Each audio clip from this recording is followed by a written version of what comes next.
নমস্কার, বাঙালির হেসেলে আপনাদের সবাইকে স্বাগত। আমের অনেক রেসিপি তো আপনারা করে থাকেন, একবার এই রেসিপিটা ট্রাই করুন। কম সময়ে বানিয়ে ফেলা যায় এবং খেতেও খুব টেস্টি। নিয়েছি একটা বড় সাইজের পাকা আম। আমটাকে ভালোভাবে পরিষ্কার করে কেটে নিতে হবে। এটাকে একটা চামচের সাহায্যে সমস্ত শাঁসটাকে খুব ভালোভাবে বের করে নিতে হবে। সমস্ত পাল্পটা নেওয়া হয়ে গেছে। এবার এটাকে একটা গ্রাইন্ডারে নিয়ে স্মুথ একটা পেস্ট বানিয়ে নেব, যাতে কোনো লাম্পস না থাকে। এটাকে একটা সাইডে এবার রেখে দেব। চলে যাব সেকেন্ড স্টেপে। 3 চামচের মতো বাসমতি চাল 15 মিনিটের জন্য ভিজিয়ে রেখেছিলাম। এখন এটারই একটা পেস্ট বানিয়ে নেব, তবে এটা ফাইন পেস্ট করব না, দানা দানা রেখে পেস্ট করতে হবে।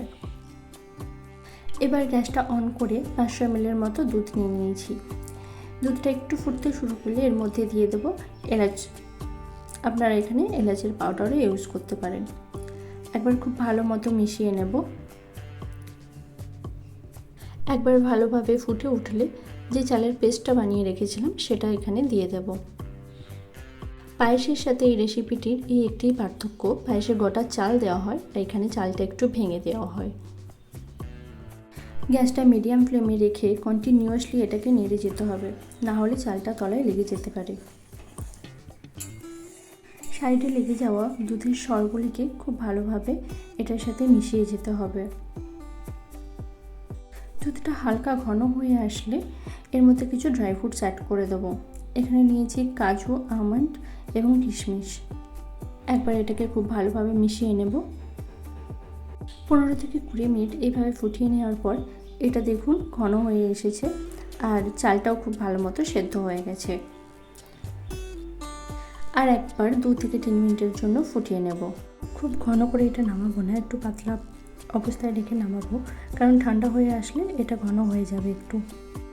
মিক্সারটা যখন হালকা ঠান্ডা হয়ে আসবে, এরপর আস্তে আস্তে আমের পাল্পটাকে মেশাবো। গরম অবস্থায় আমের পাল্পটা মেশালে দুধটা কেটে যেতে পারে এবং কালো রং হয়ে আসে আর এর স্বাদটাও খুব বাজে হয়ে যায়। তাই যখনই মেশাবেন তখনই একটু হালকা ঠান্ডা করে তারপর মেশাবেন। আস্তে আস্তে সমস্ত পাল্পটা দিয়ে মিশিয়ে নেব। এটা একদম রেডি। কালারটা দেখুন কেমন এসেছে। সাধারণত এটা মাটির পাত্রে সার্ভ করা হয়, কিন্তু আমি এখানে একটা চীনামাটির বাটিতে সার্ভ করছি। পাত্রে রাখার পর এটাকে 3 থেকে 4 ঘন্টার জন্য ফ্রিজে রেখে দেবেন। এই রেসিপিটা ঠান্ডা ঠান্ডায় পরিবেশন করে। গার্নিশিংয়ের জন্য নিয়ে নিয়েছি কিছু কাঠবাদাম আর কিছু আমের টুকরো, উপর থেকে এইভাবে দিয়ে এটাকে সাজিয়ে নিয়েছি। এইভাবে কম সময়ে বানিয়ে আমের ফিরনি বা আমের ক্ষীর। ভিডিওটি ভালো লেগে থাকলে লাইক করুন, শেয়ার করুন, কমেন্ট করুন এবং অবশ্যই চ্যানেলটিকে সাবস্ক্রাইব করুন। ধন্যবাদ।